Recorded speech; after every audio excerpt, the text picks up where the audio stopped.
kwentahin ko kung magkano ang gastusin kong pamasahe pag may PNR. Kwento ko sa inyo. So pag papasok ako, sasakay ako ng tricycle palabas 12. Sasakay ako ng jeep paalabang 13. Tapos sasakay ako ng PNR pamakati 20. So ang total niya 45 pesos. So gawin na natin 50, 5 piso yung merienda.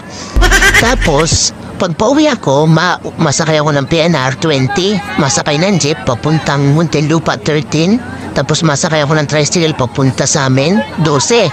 So 45 na, gawin na natin 50 para round up.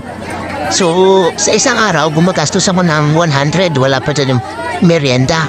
5 piso na lang or 10 piso yung merienda ko. Char. So times mo yung 100 sa 5 days. Kasi 5 days lang yung pasok namin sa loob na isang linggo. So 500 a week. So times mo yung 500 a week